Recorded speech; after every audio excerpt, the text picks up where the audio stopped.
This is the Progressive Dentist Podcast, where we help dentists like you improve your practice and teach you how to keep more of what you make. Here's your host, Craig Cody. Hello, Craig Cody here with the Progressive Dentist Podcast. Our special guest today is Dr. Paul Goodman of the Dental Nachos podcast. Dr. Goodman's story is while chief dental resident during his general practice residency and hospital fellowship at Albert Einstein Medical Center, Dr. Goodman received advanced training and also placed and restored 150 dental implants. He has been a faculty member for Hiossen Dental Implant Training Program for the past 10 years and has helped over 100 general dentists place their first dental implants. Additionally, he teaches dental residents at Albert Einstein Medical Center, lecturing to dentists on placing and restoring implants. He is a graduate of the University of Pennsylvania School of Dental Medicine, and he's been practicing dentistry for over 10 years, and he works with his brother with 2 locations, one in Mercer County, New Jersey. Dr. Goodman has purchased 3 dental practices and shares his personal experience with retiring dentists in managing the expectations of their patients and team members during the transition process. He is the founder of the Rising Dentist Study Club and Rittenhouse Consulting LLC, both in Philadelphia. So, Paul, tell me, you've built a successful practice. You seem very focused on building something special, but I know that's only part of the story. So tell me about your journey. Oh, sure. Thanks for having me on here to talk, Craig. I love doing this. So I am 41 years old. I call myself a medium-age dentist. I've developed a dentist classification system of, baby-age dentist. And sorry, young dentist, that stands for bad. And a medium-age dentist like me, that stands for mad. And then I was teaching a course recently, an implant course. And I had a great dentist in there, and he said, "I'm a seasoned age dentist," and that stands for. So I thought that was pretty funny, and I thought that was good in a joking way. And just to kind of frame the conversation, so I've been out of dental school since 2002. After dental school, I did a multi-year GPR at Albert Einstein in Philadelphia. I love being in the hospital setting. I got a unique opportunity and very lucky opportunity to place and restore over 100 dental implants in my multi-year GPR.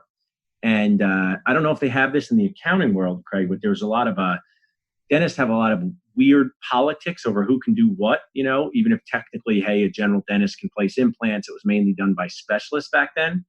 So that was a big deal that I learned to do this, and I brought that to my dad's practice. So my dad had a practice with a partner in Pennington, New Jersey.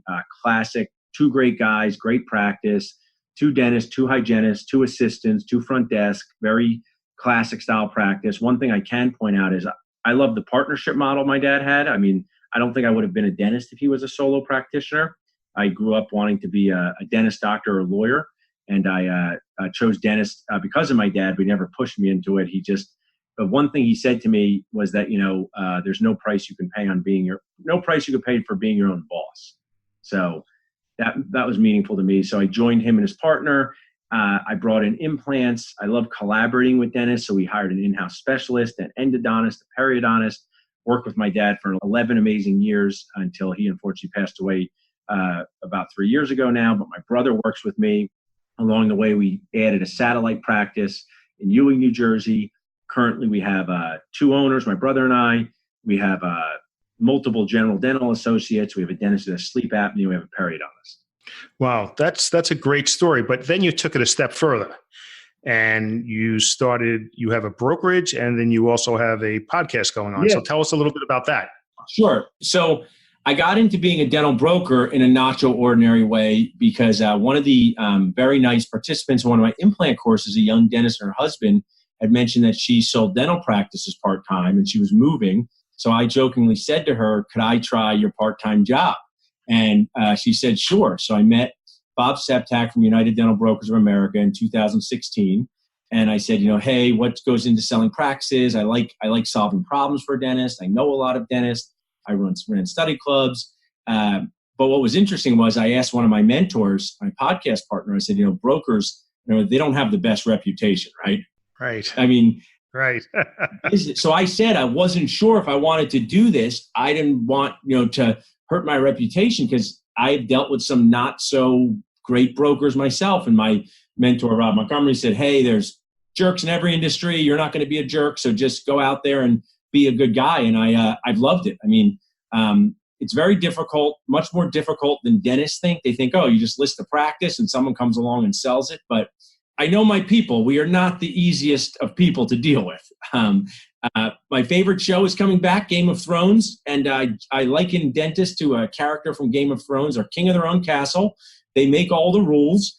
And now they come out to sell a practice. And sometimes their expectations on what they could sell it for, how long it takes. But I like being in this scenario. I like mediating it. I think it's a cool circle of dentisting life thing where you can help a dentist, move on and sell, another dentist buy, help them make good decisions. I will say, just for your listeners, I'm a traditional seller's broker, not a dual representation broker. I'm a big fan of people getting their own advisors, making sure this is the right move for you. From being a broker, I've kind of spun off into being a buyer coach, which if I'm not selling the practice and someone reaches out to me from Dental Nachos and says, hey, Paul, is this practice going to be good or not so good? I said I can sit with them and evaluate it and get them to the right people. If it sounds good, I say you need to talk to a Craig about the cash flow. You need to talk to a lawyer like Rob Montgomery about the asset purchase agreement. You need to talk to a bank. So I really like being that person. Great. So a young dentist looking to purchase his first practice, what tips would you give him?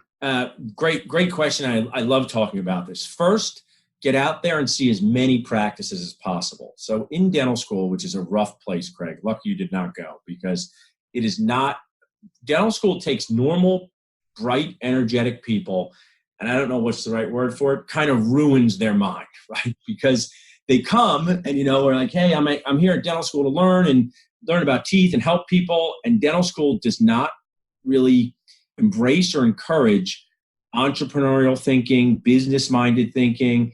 And what's crazy to me is that's the name of the game when you leave dental school.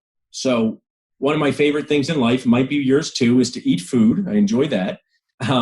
We go to a lot of restaurants, and the restaurant industry is a tough business, right? I mean, yes. And how many times, I'm in Center City, Philadelphia, you're in New York. How many times you've been to a restaurant with your family or a friend, the food is great, and you go by and it's closed down. And it happens because they don't know how to run the business. They know how to make the food, but they don't know how to run the place. And dentists are in the same scenario. So a young dentist, see as many dental practices as possible, start to read, listen to podcasts, develop your business skill set, go to CE courses on this. Be open-minded as to what you might want. So much like, hey, you may think that you want a 6-operatory practice producing $1.5 million a year, but if you're not of a type dentist to manage that, that's not the right fit for you. Rely on your advisors. Start earlier than you think, because I know you deal with transitions. It's hard. I mean, there's, I'm a big Saturday Night Live fan from back in the day. There was a skit called Debbie Downer, I think, or something. Yes.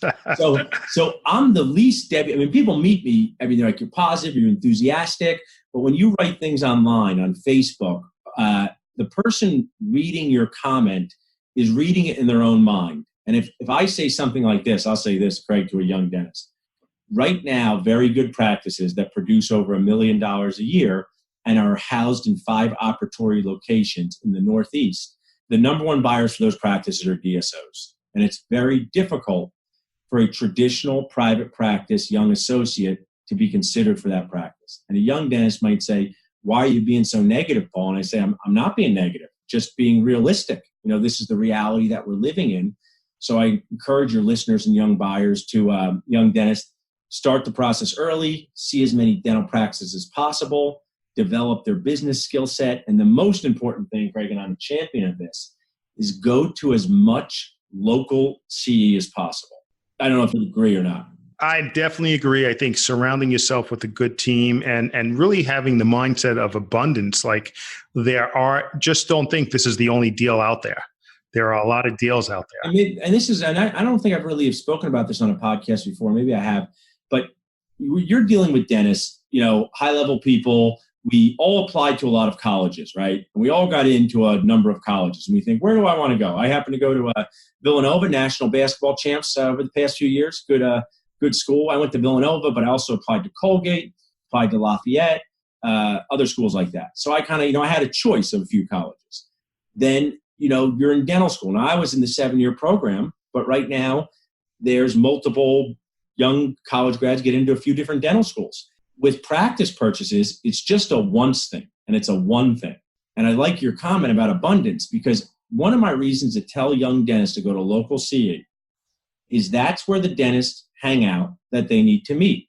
That's where the 50 and 60-year-olds hang out.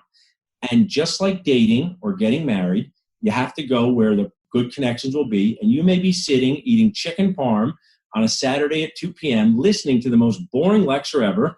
And you might be sitting next to a guy who's going to sell you his practice. And you don't know until you go there. That's very true. And that's a very good idea. It's very good. And it's hard for young dentists to realize this, but they say, I don't want to spend money on CE when I'm young. I don't want to do this. They say transformative experiences in your life, you only get one shot at it most of the time. If you do transitions, and I use this somewhat joke. I mean, when you go to deal with someone at the end of their career, would you say 8 out of 10 dentists have only owned one practice in their life? Yes. But some of them have had a few spouses in their life, right? Yes, more than one. Yes, some of them had a few houses in their life, right? Right. That's very true. This is the thing I say to young dentists, it's the most important decision of your life. I mean, it affects your family, your friends, your children, your financial future. Treat it like such and develop a networking skills. And, I just think even, just great podcasts like you're doing, bring more responsible information to the space. Right. I think, masterminding, getting out there, like you said, meeting other people, investing in yourself, it comes back in so many different ways. I'm a big fan of that. And remember, you're running a business. You're purchasing a business. It's just not my father's dental practice, from when I talk about my father's dentist, the way it was back in the day. It's very different this year. Oh, very, very true. I mean, that's what my dad and I were such close friends. And I give my dad just a tremendous amount of credit, because he allowed me to make changes in the practice as long as I explained the why with very little resistance, because he figures my son is doing the new stuff. This sounds old school now, but they didn't have a website when I first started. When we did patient text messaging, when I brought in a periodontist, many dads might have said, hey, I got my periodontist friend down the street. And if you don't change and enhance and transform, you just fall behind. And one thing I can say, and you probably say too, is even doing all these things, staying on the cutting edge, transforming, it's still very hard to be successful.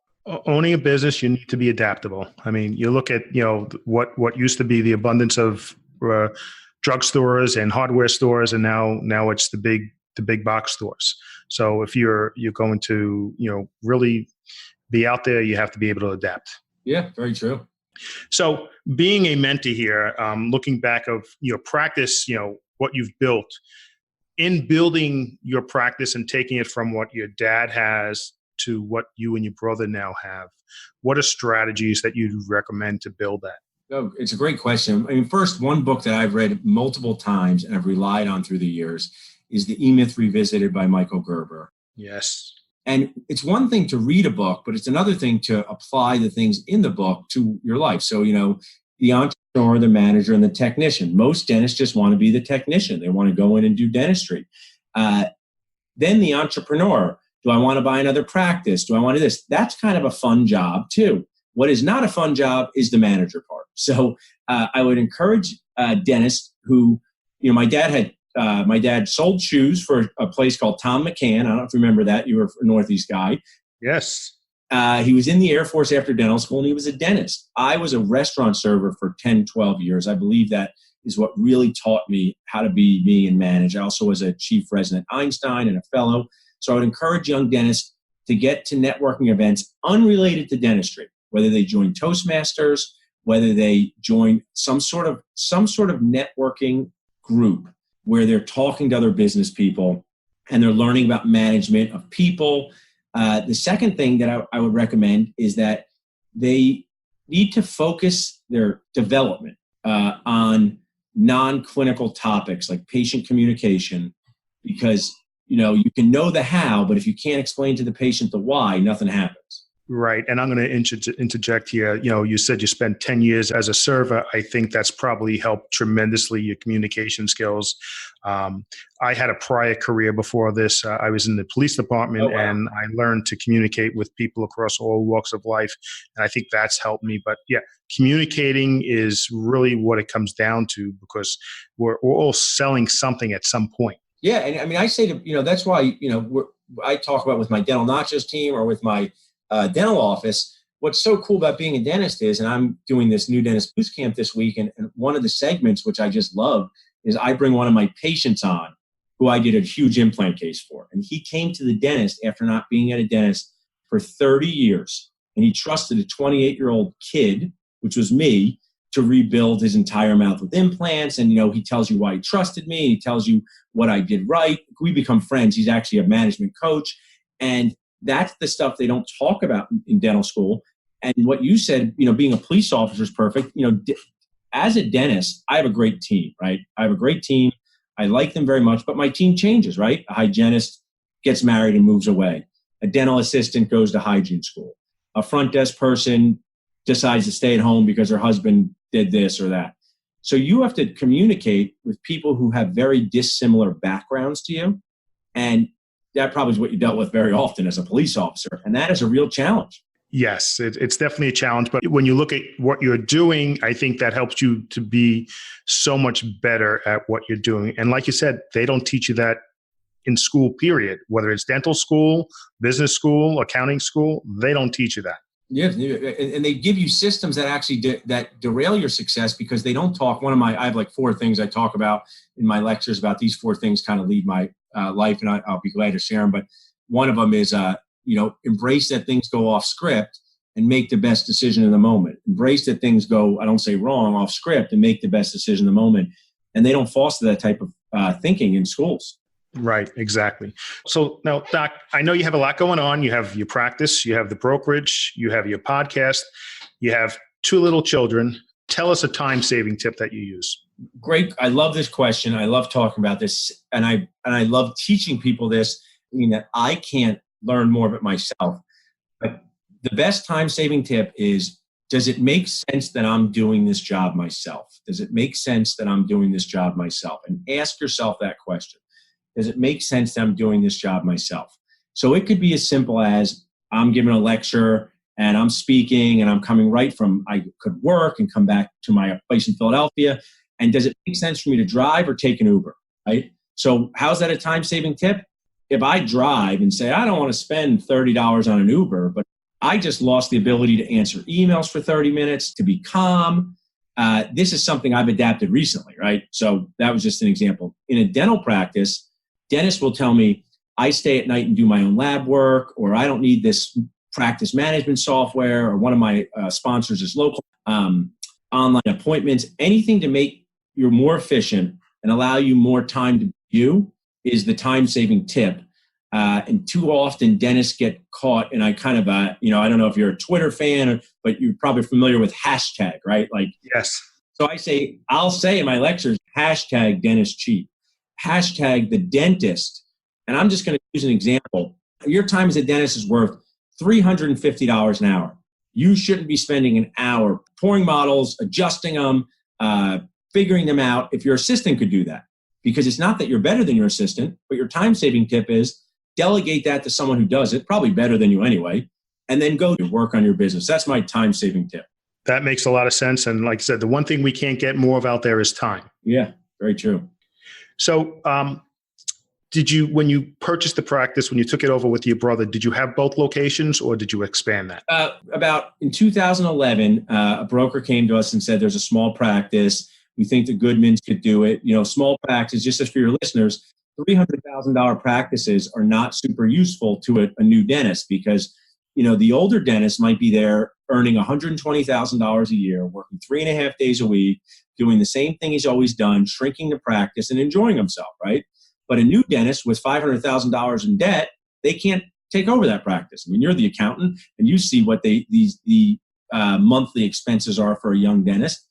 So usually those are great acquisitions by a group. So we acquired it as a satellite in 2011. And that was a great learning experience because now we talk about culture. We have our culture, and now we just purchased a whole new culture. And just figuring out what happens inside of that place is very difficult. But I love doing it because I love working with more dentists and helping more patients. But it does come with a price. And when I say price, it's a podcast, can't see the air quotes. The easiest price is what you pay for the practice. The other price is the energy and effort and decision fatigue you get from running it. Right. Running a business, it's not easy. So let's flip this a little bit. Say some of our listeners are looking to best position their practice for sale. What advice would you give them? Yeah, I get asked that a lot, and I love it. So if you're positioning first of all, I really believe dentists tend to be a little dramatic, as you know, and they say, I rename my courses because of this, because I have this, I don't know if you know, in Dental Nachos, we have a thing called JBN, Just Be Nice. And then we have another one, TSD, That's So Dentist, right? And That's So Dentist is something like how dentists react to things and how sometimes they're negative or sometimes only focus on what's wrong. So I used to have these courses, Craig, about 2 years ago, said, transitioning your dental practice, buy, sell, or expand. Which one do you want? Come listen to it.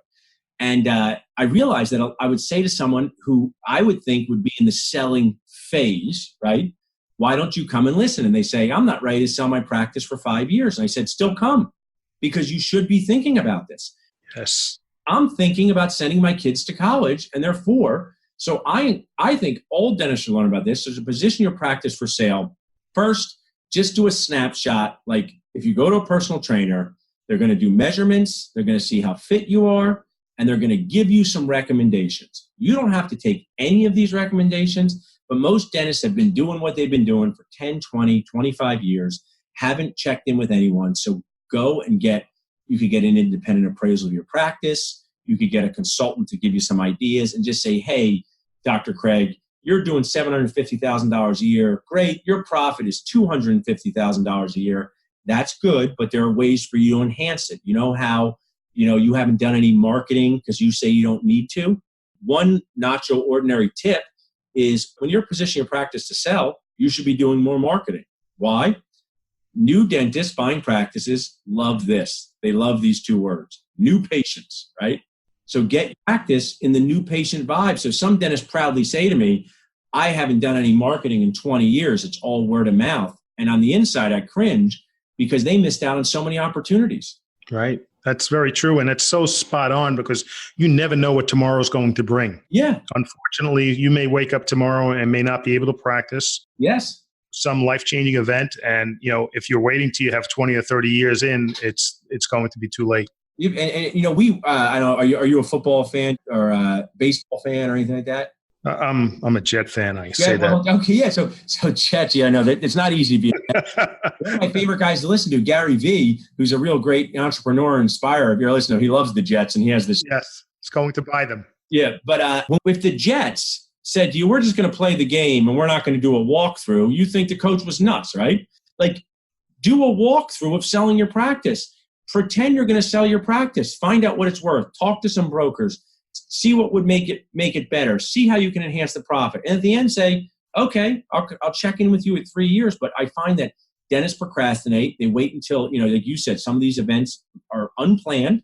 They could be tragic life events, and then your family could be left with doing something, or like you said, an injury. So I believe that every dentist should have the things ready to get their practice on the road to being sold at all times, 30, 40, 50, 60, 70. And they're going to do a great service for their family, a great service for themselves. And that's basically my message there. That's a very, very poignant point. So I think that's very good. And our listeners know that I'm a big fan of proactive tax planning, and I love to pass on recommendations from our guests. Do you have, and I know this is a little outside the box, but Sure. Do you have any tax strategies that have worked well within your practice or any recommendations to share? I mean, I would probably need to lean on you for some guidance. Right now, if there's opportunities to enhance your practice with technology, I think that's a good thing. And even, it's very interesting. Sometimes patients will say to me, why should I get an implant? I'm 73 years old. I'm going to die soon. I go, that's pretty morbid, Mrs. Smith. I go, A, you don't know when you're going to die, right? And B, what if you die in 4 years? You still get the tooth for 4 years. And that usually calms them down, right? I would take that to dentists and say, hey, CBCT technology, scanning of impressions, clear braces.